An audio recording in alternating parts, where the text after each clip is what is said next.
BA द्वितीय वर्ष के भूगोल के आज के इस क्लास में आप सभी का स्वागत है। आज हम द्वितीय प्रश्न पत्र के अंतर्गत बात करते हैं भारत में सिंचाई की आवश्यकता एवं महत्व के बारे में। तो जल के अनेक प्रतिस्पर्धात्मक उपयोग हैं। इसके आर्थिक उपयोग में सिंचाई का बहुत अधिक महत्व है। भारत जैसे कृषि प्रधान एवं मानसूनी जलवायु वाले देश के लिए सिंचाई का महत्व और अधिक बढ़ जाता है। जल एक प्रमुख प्राकृतिक साधन, एक मौलिक मानवीय आवश्यकता और एक बहुमूल्य राष्ट्रीय परिसंपत्ति है।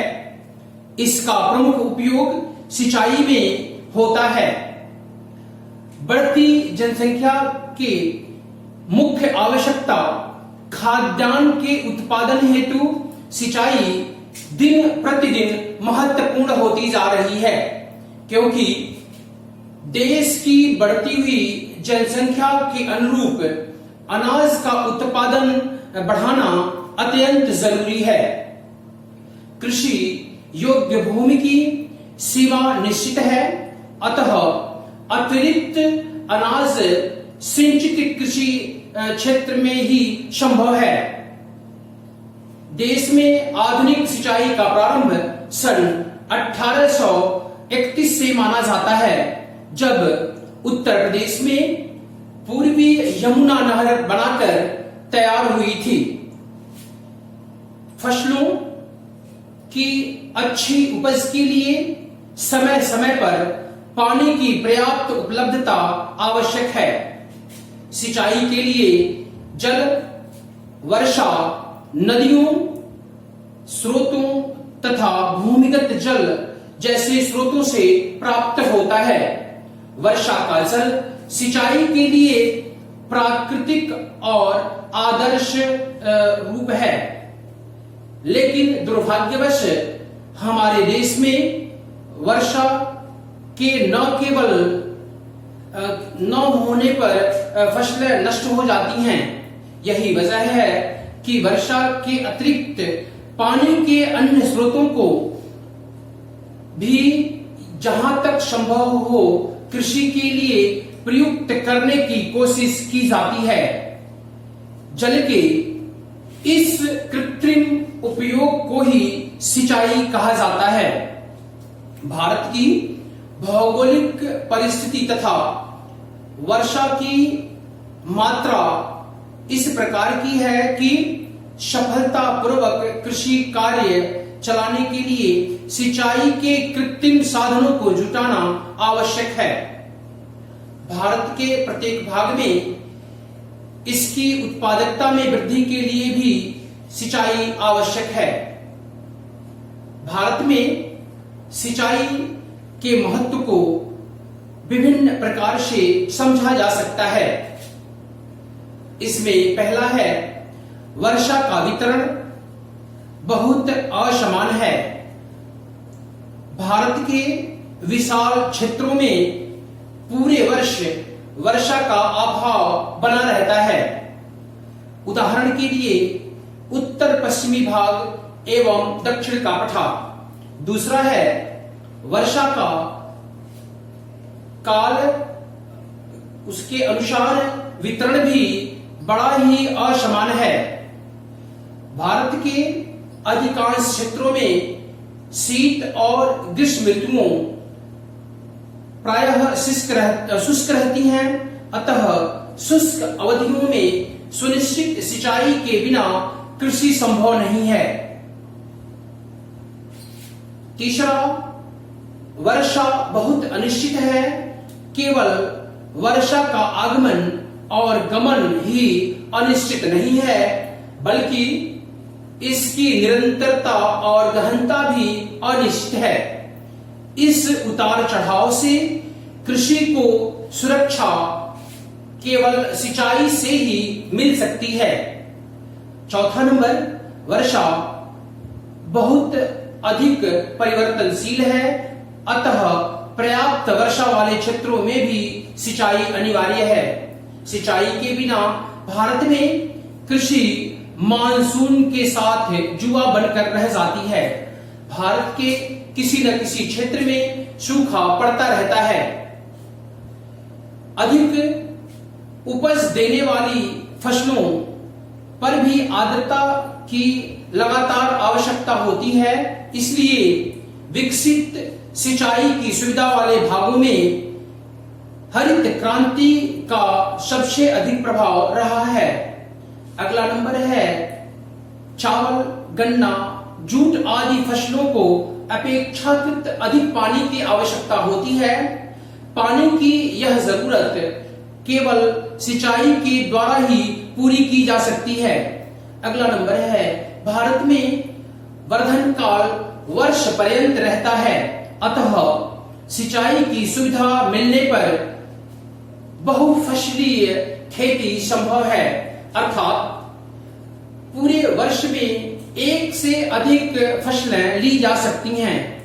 अगला नंबर है असिंचित क्षेत्रों की तुलना में सिंचित क्षेत्रों की उत्पादकता निश्चित रूप से अधिक रहती है, अतः सिंचाई की सुविधाओं के विस्तार से फसलों का उत्पादन और उत्पादकता बढ़ाई जा सकती है।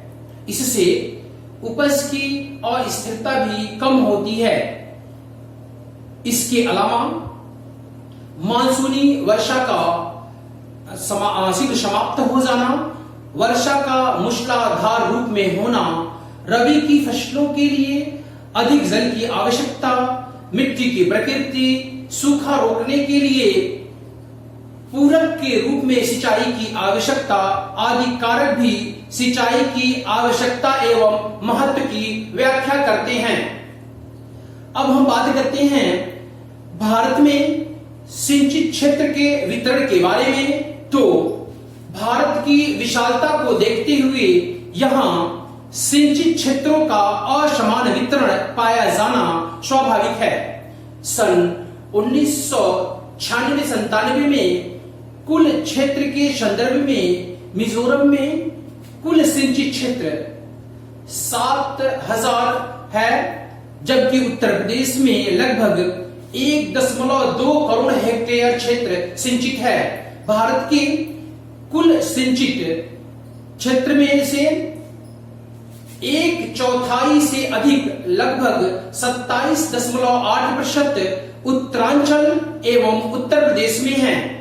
मध्य प्रदेश और राजस्थान प्रत्येक राज्य में सिंचित क्षेत्र 50 लाख हेक्टेयर से अधिक हैं। राजस्थान, मध्य प्रदेश, उत्तरांचल एवं उत्तर प्रदेश, इन 4 राज्यों में भारत के शुद्ध सिंचित क्षेत्रफल का लगभग 49.5% पाया जाता है।